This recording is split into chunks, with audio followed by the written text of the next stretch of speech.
যে আগের চাইতে অন্ততপক্ষে 3 গুণ 4 গুণ খারাপ হয়ে গেছে। এই কারণ হলো এই আওয়ামী লীগ জমানাতে 14, 18 ইসে তারা যা কিছু হোক না কেন, সেখানে আপনি দেখেন যে পার্লামেন্টে যারা ছিলেন মোরলেস তাদের একটা কোয়ালিটি ছিল সব দিক থেকে।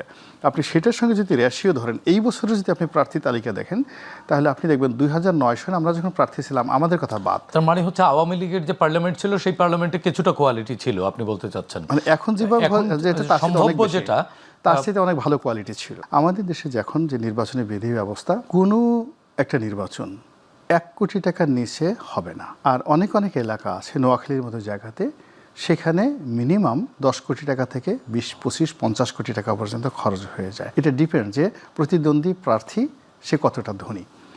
এখন এটা নির্বাচন কমিশনকে অ্যাসুর করতে হবে যে এই যে সে যেন অবাধে টাকা খরচ করতে পারে এবং তার সেই টাকাটা থাকতে হবে। এবং তাকে জিজ্ঞাসা করতে হবে যে আপনার ওই এলাকাতে, আমি জানি যেমন ধরেন আমার যে নির্বাচনী এলাকা, এখানে নির্বাচন করতে 1 কোটি টাকা লাগবে। আর যদি আপনি নোয়াখালীর বেগমগঞ্জ ধরেন, বেগমগঞ্জে নির্বাচন করতে 20 কোটি টাকা লাগবে। এখন যিনি প্রার্থী হবেন তাকে প্রথমে জিজ্ঞেস করতে হবে যে আপনি 20 কোটি টাকা কোথায় পেলেন, আপনি এটা খরচ করলেন, উনি যেটা বললেন যে আপনি যেটা খরচ করলেন, এই 20 কোটি টাকা কেন আপনি খরচ করবেন, এবং এই টাকাটা আপনি রিটার্ন নেবেন কিভাবে, এবং আপনার যে 20 কোটি টাকা আছে এটার আপনি আমাকে দেখান। আপনার যদি বৈধ ইনকাম থাকে, 100 কোটি টাকা আপনার ইনকাম ট্যাক্স ফাইলে থাকে, ইভেন 20 কোটি টাকা থাকে, আপনার টাকা আপনি ছেড়ে ফেলে দেন, আপনার কোনো অসুবিধা নাই। কিন্তু আগে আপনি আমাকে বলেন যে আপনার এই নির্বাচনের টাকা আসবে, কিন্তু এখানে না করে সব জায়গা থেকে একটা শুভঙ্করের ফাঁকি। রনি ভাই, তাহলে প্রশ্নটি যে জায়গাটিতে আলোচনায় ছিলাম সেটি হচ্ছে যে আসলে এই যে মানে আপনাদের দুজনের আলোচনায় দেদারসে স্বতন্ত্র প্রার্থীদের মনোনয়ন বাতিল হয়ে গেল, তাহলে কি উৎসব থাকলো? এতে করে কি ভোটের মাঠে কোনো প্রভাব পড়বে? মানে মূলত হলো কি, আসলে যেই লাউ সেই কদু। আগে যেভাবে এই যে রাজনীতির নামে চাঁদাবাজি, মনোনয়ন বিক্রি, দুর্নীতিবাজদের উল্লাস নৃত্য, মন্দ এবং বাজে লোকদের হাতে রাষ্ট্রীয় কাঠামো এবং রাজনীতি চলে যাওয়া, এইবারের এই এত বড় বিপ্লবের পরে আমরা আশা করেছিলাম কিছুটা হলেও পরিবর্তন হবে, কিন্তু অবস্থা হলো যে আগের চাইতে অন্ততপক্ষে 3 গুণ 4 গুণ খারাপ হয়ে গেছে। এর কারণ হলো সেই আওয়ামী লীগ জমানাতে 14, 18 ইসে তারা যা কিছু হোক না কেন, সেখানে আপনি দেখেন যে পার্লামেন্টে যারা ছিলেন মোরলেস তাদের একটা কোয়ালিটি ছিল সব দিক থেকে।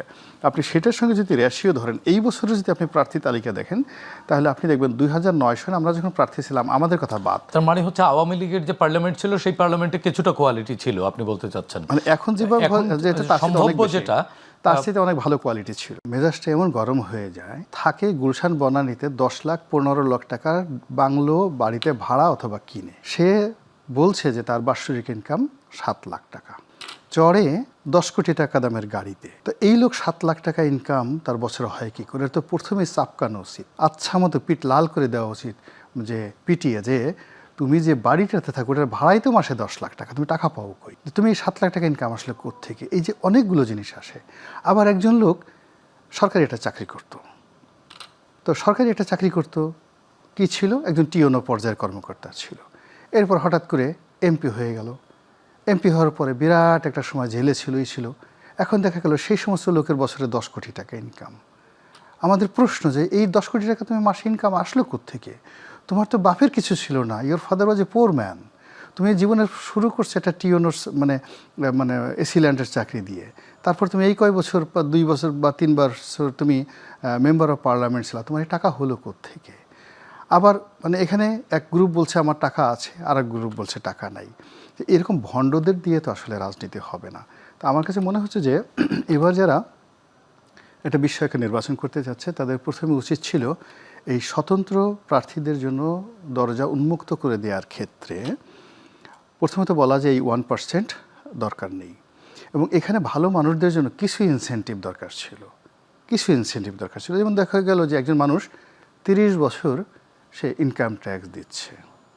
তো যখন আপনি 30 বছর ইনকাম ট্যাক্স দিচ্ছে, একজন মানুষ খুব ভালো রেজাল্ট করে MA পাস করেছেন, তো একজন লোক MA পাস করেছেন, ভালো রেজাল্ট করেছেন, PhD করেছেন, রাজনীতি করেছেন, সৎ হিসেবে আসেন, আপনি তো তার সঙ্গে যে SSC পাস করেননি, ব্যাংকের টাকা মেরেছে, সফল হয়নি, তাকে আপনি এক টেবিলে বসাচ্ছেন। এটা একটা বৈষম্য হয়ে গেল না? তো এখন এই যে বৈষম্য হয়ে গেল, ফলে আমি মনে করি যে আমাদের যে পার্লামেন্ট নির্বাচন যারা জনগণকে রিপ্রেজেন্ট করবে, যাদের আইডেন্টিটিতে সারা দেশ পরিচিত হবে, দেশে এবং দেশের বাইরে, যারা রেড পাসপোর্ট পাবে, যারা মৃত্যু পর্যন্ত একজন এমপি মেম্বার অফ পার্লামেন্ট ধরে নেওয়া হয় যে তিনি মন্ত্রী এবং প্রধানমন্ত্রী এরা সমগোত্রীয় সমপর্যায়ের। তো এমন একজন মানুষ যে কিনা রাষ্ট্রে থাকবেন এবং তার মৃত্যুর পূর্বক্ষণ পর্যন্ত তিনি ভিআইপি হিসেবে, গুরুত্বপূর্ণ ব্যক্তি হিসেবে থাকবেন। তা আমরা তো লেদু গেদু ধলা ভণ্ড প্রতারক চোর স্যাসর এই সমস্ত লোকদেরকে আমাদের প্রতিনিধি বানাতে পারি না। এই যে একজন লোক দেখা গেল যে আফসোস করতেছে যে আমি ঋণ খেলাফি, আমি এটা হচ্ছে, আরে বাবা তুমি নিজে যেখানে একটা ব্যবসা চালাতে পারোনি, ব্যাংক থেকে টাকা নিয়ে টাকাটা ঠিক মতো ফেরত দিতে পারোনি, তো সেখানে তুমি 5 লাখ লোকের রিপ্রেজেন্টেশন করবা, তাদের অভাব অভিযোগ তুমি করবে। একটা এলাকাতে 5,000 কোটি টাকার বছরে যদি 4-5 বছরে কাজ হয়, তো এই টাকার দিকে তো তোমার লোভ চলে যাবে, লালসা চলে যাবে। এই লালসা থেকে তুমি কিভাবে মুক্ত হবে?